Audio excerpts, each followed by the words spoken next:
Hello, I'm Sayujita. Today's video is on dosas, those heavenly crisp savory crepes from South India. I'm going to make ragi or finger millet dosas in the traditional way, using a fermented batter of the millet, which is ragi, and black gram lentils or urad dal. Ragi dosas, or for that matter any millet dosas, are a healthier option to the rice dosa you all may be familiar with, and a wonderful way to incorporate millet in your diet. Using this ragi dosa batter, I'm going to show you the technique to make thin and thick dosas, along with some tips and troubleshooting notes. Why is my dosa sticking to the pan? I'm trying to make a thin and crisp dosa, but it's turning out to be thick sometimes and rather lumpy. What is going wrong? I think you'll find the answers right here. Dosas are usually eaten for breakfast or afternoon snack. But do you know that they make a wonderful accompaniment to spicy gravies and dry curries, especially those made with coconut?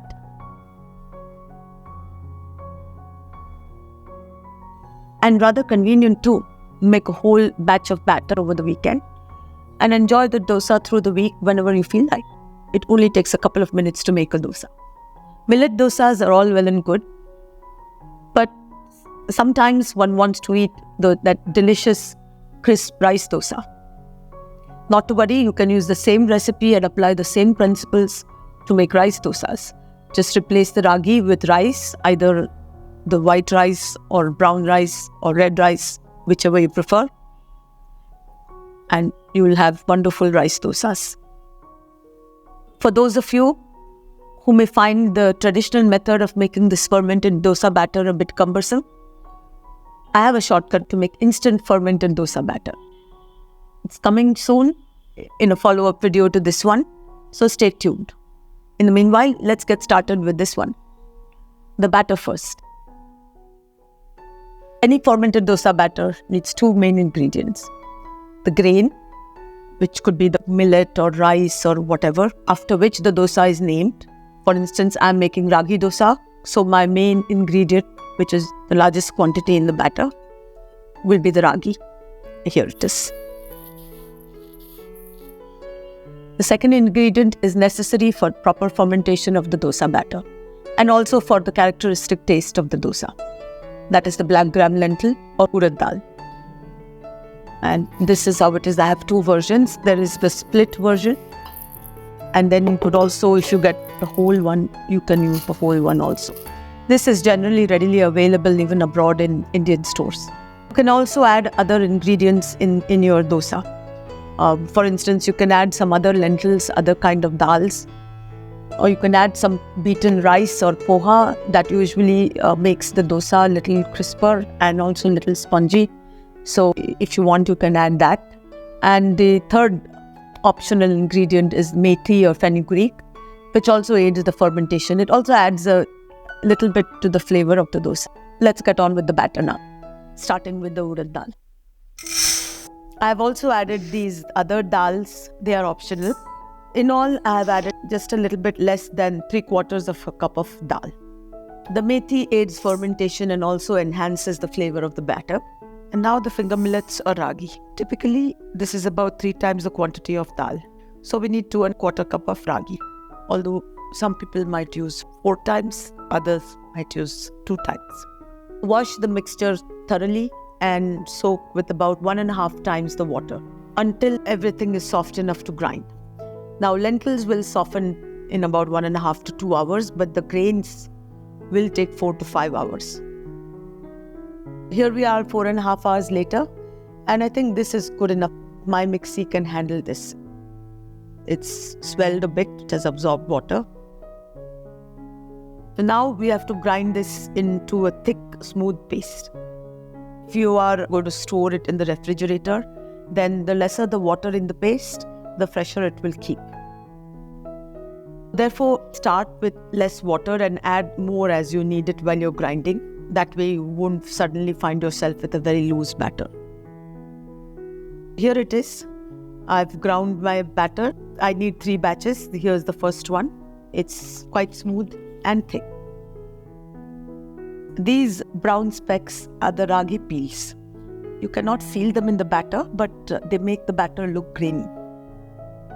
And that's all of it.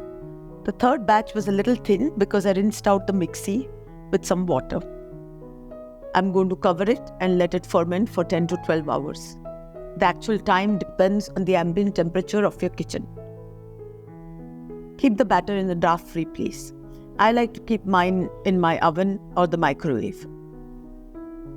About 12 hours later, here's my fermented batter, and it has grown considerably. There's a lot of air in it, which is what we want, and if you taste it, it will be sour now. Add salt and stir it in. This batter is ready to make dosas right away. We would need to thin it down a little bit, but other than that, you can just start making dosas with this. This much batter makes about 18 to 20 dosas. I'm going to store most of this batter for use later. And I will make dosas with this, what I have left in the bowl here. So here's the traditional batter making process in a nutshell. Okay, so the batter is all ready and we can get on with the business of making dosas. In this section, I'm going to make the perfect dosa for you. Meaning I'm going to show you how to make a good dosa, the right technique, and what you should do to make the dosa the right way, both thick and thin. And then all the things that can go wrong, we will do in the next section. So let's look at the perfect ones first. The first step is to keep the tawa to heat. My tawa is a thick cast iron one and takes a long time to heat up. And it does need to get nice and hot for the dosas to come out well. I'm going to use ghee as well as coconut oil, but my coconut oil is liquid at room temperature, but the ghee needs to be melted, so I'm just going to keep it up on this tawa. We will need a lid for some of the dosas. While that is heating up, let's prep the batter. This is a little thick and we need to thin it down to be a pourable consistency like this. It must drop from the ladle in a smooth stream. Besides that, we need this onion pierced with a fork, and I've cut off the bottom. And that's used to grease the tawa or to clean off any stuck-on batter. Then we need some oil to grease the tawa. A little bit of water in case we need to cool the pan down, and a piece of cloth just to wipe the tawa whenever necessary. Now we can get started. Let's grease the hot tawa. Just a couple of drops of oil and then just spread it all over. Make sure it is covering the whole surface. If you have put too much, wipe off any excess because we don't want too much oil on the tawa. The batter will not spread properly. About a ladle and a half, which is about a quarter cup of batter. Pour it onto the tawa and then in a slow, steady movement, spread the batter in concentric circles like so. When you're doing that and the tawa is hot, the batter adheres to the pan, and so as you're spreading it, you can keep moving the upper layer out and the lower layer remains stuck on the pan. That's kind of the principle of this dosa. Drizzle with oil, as much or as little as you like. If you have greased the tawa well, you don't need much more oil to make the dosa. But for taste, you may want to add some more. Restaurants use a lot of oil to make their dosas usually. We don't need nearly as much.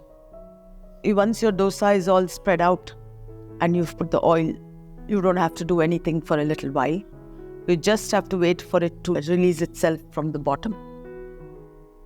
Since this one is a little thick, I'm going to cover it with a lid. Not for very long. It's been about 30 seconds and we can see that the dosa is already loosened from the bottom. A thin turner such as this one works quite well. I forgot to show it to you earlier. And because of the lid, the dosa is cooked on top too. That also makes it faster, the lid. If you do like the top of the dosa also to be crispy, then you can just flip it over. That's how my family likes it. So I'm used to doing that, but it's not necessary. And when you flip it over, you can see that the underside is not very oily at all. If you want, you can drizzle some more oil. or you can just leave it like this. Fold it over. These dosas are somewhere between 9 and 10 inches. Transfer it to a plate and eat. Dosas are best eaten straight off the tawa. Doesn't that look rather beautiful? You can see from a texture standpoint, the bottom is quite crisp, but inside there is it's spongy around the edges. This batter, I think it's a little thicker than it should have been. I like it like this, where it's thin but little spongy on the inside. But if you want it just completely thin like a paper dosa, then I'm going to show it to you next. You just have to thin down the batter a tad bit. On to the next dosa. Now this one I'm going to show you is going to be a thinner version of the same dosa we just made. I've thinned down the batter just a little bit. The tawa is not too hot. It's sufficiently greasy and looks quite clean. Pour the next one.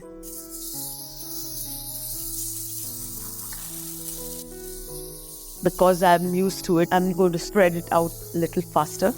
Once you get used to it, the movement can be faster. It has to be steady more than slow. You can see it's getting much thinner. It doesn't need a lid for the top to cook, but because it's thinner, it does have some moisture and it will take a little longer to get crisp on the bottom. I just need to remind myself to be patient.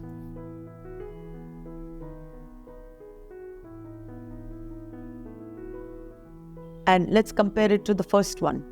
You can see the earlier one is slightly thicker. And this one is just crisp all over. Next, I am going to make a thick dosa. The kind that is crisp on the bottom and spongy on the top. Clean out any stuck-on batter with the onion and water if necessary. The same original batter, not the one we just used. The same amount of batter, but in this case, we are not going to spread it out much at all. We are going to use the ladle to just move the batter to make a circle about 6 inches. We are not going to actually make those concentric circles, so you won't have these grooves on the inside of your dosa. The ladle is only going to be used to coax the batter into a circle. My personal opinion is that these dosas taste better with little more oil. I've put a little more than I did in the thinner dosas, but you don't need that oil. It's just a taste thing. You can see right here, as the batter heats up, air bubbles are rising and coming out of the batter, creating the spongy surface on the top. This type of dosa must be covered so that the top cooks through without burning the bottom. Just open it after about 45 seconds and check it out. And it has released quite cleanly in this case as well. I wouldn't mind the bottom being a little more crisp. I'm just going to put it on the tawa for a little longer. And this one is about 6 inches in diameter. Let's check out the texture of this dosa. The top is soft but firm. It's kind of spongy and not wet. And the underside is very crisp. Thick dosas are the perfect accompaniment for spicy gravies, especially those made with coconut. Here I have served it with mushroom and pea shakuti, which is a coconut gravy from Goa. This second one is a thick rice dosa with chicken keema masala. In this next section, we will look at the common failure modes in dosas. That means what can go wrong while making a dosa and why it goes wrong. Before we get into that, if you are finding this video useful, do hit the like button and share it with your friends. Any feedback is most welcome in the comments section below. Please subscribe to my channel so I can continue to give you content such as this. Don't forget to click on that bell icon so you can be notified of any new videos as soon as I post them. Let's take a look at what could go wrong while making dosas, and I have a tip or two in between. In this section, you will see me using other batters beside the ragi dosa batter we already used, and that is a sneak peek into my instant fermented dosa batter, or the shortcut batter as I call it. The video for that will come soon. Stay tuned. Let's get into our troubleshooting. The first one is not troubleshooting so much as it's a tip or a technique on what to do. What to do if your tawa or griddle gets too hot. Now, this can cause a lot of failures because the dosa will certainly not come out well if your pan is too hot. If you have a non-stick pan or a carbon steel, or that's a traditional Indian tawa, the iron tawa, and if you have a gas stove, then really you can just turn off the gas for 30 seconds and the pan will come down to a reasonable temperature where you can continue to make dosas. But if you have a cast iron tawa such as mine, which is thick and retains heat for a long time, and if you have an electric stove which also doesn't respond to the on-off button very readily, which means it remains hot for a long time, that technique of turning off the heat doesn't work. So let's see what we do there. Basically, you just sprinkle water over the pan, and you can also turn off the heat and then just let it cool down. Remove any stuck-on debris and whatever with the onion. Having put all the water, you have removed the grease also. So you have to put some oil on it and you will be good to go. What if the batter is too thick? And of course, if you realize it's too thick, you can add water and thin it down. But you don't realize that and you just use the thick batter. And what will happen to your dosa? This is my red rice dosa batter. And it's a little thick. I would have liked it to be a little thinner, but I left it a little thick just to show you what happens. So far so good. I'm moving it and I'm forming the dosa, but as you can see, the batter being thicker takes a little longer to kind of spread. And by the time I get to the edges, they are not as smooth, they're kind of jagged. It's also clumpy in parts on the edge. However, other than how it looks, this dosa will taste pretty good and you can eat it, you don't need to throw it away. You also get the same effect if the tawa is too hot, even if the batter is thinner. In that case, as soon as you put the batter on the tawa, it's going to start cooking before you can spread it out. And so it will get clumpy also. The next one is where the tawa is not greased sufficiently. See, if you grease the tawa too much, like if you have too much oil on the tawa, this is also, which I realized I didn't show it, but this is also a failure mode because the batter is not going to cling to the base of the tawa as you spread it. And then you'll get these gaps. So that is also a problem if you have too much oil, because we are counting on the fact that as we move the ladle over the tawa, over the batter, the bottom layer is sticking to the pan and therefore remains firm over there. But if you have too much grease, it won't stick and then your dosa will have holes in it. If it's not greased enough, then what happens? You can see this tawa, it is clean, it has no batter stuck on it, but it looks a little dry. It really ought to be greased a little. Let us see what happens. I've made the dosa. The batter was a little thick, so okay, it's not as beautiful looking, but that's not what I wanted to show you.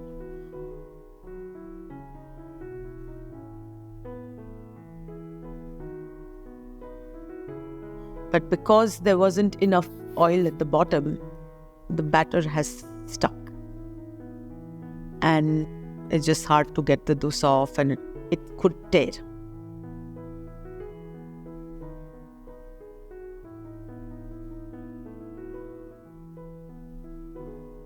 Not to mention all the residue stuck on the tawa. If the batter is a little too loose. So we finished the thick batter. Now we have a batter that's a little too loose. I find that, for me at least, this happens a lot when I'm down to the last dosa in the bowl and I'm scraping out all the batter from there and then it's a little thick, so I add water and blah. It becomes too thin. And when you try to make that dosa, that there's just too much moisture in it for it to get nice, spongy and crisp. You'll see what happens.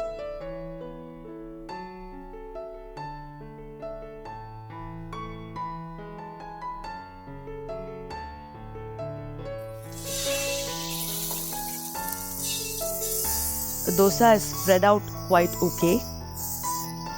It's taking its time to get crisp, which is also okay, but you can see the texture of it is all not right.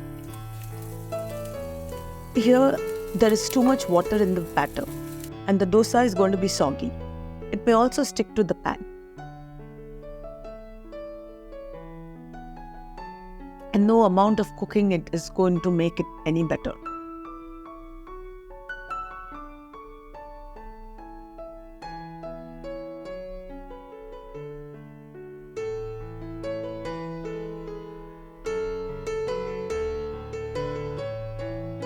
It's a little soggy in the middle here, and also on the inside mostly it's soggy.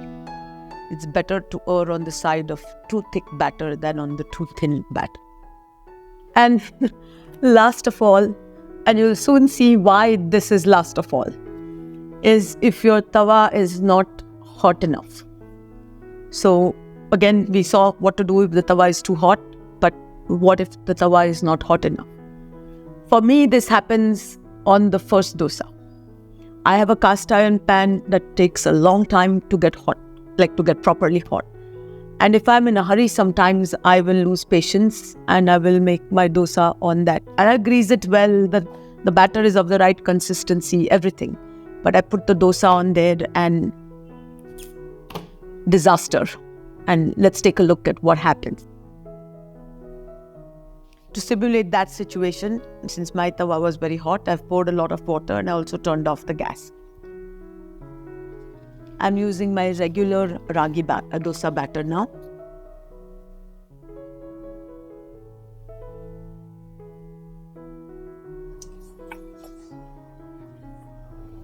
There was no sizzle when we poured the batter. If you notice, in all the other dosas, there is a little sizzle when the batter goes on the hot tawa. For this one, there was no sizzle. On a non-stick tawa, this would not be an issue. But if you're using cast iron, then it must be hot. And no amount of oil is going to help.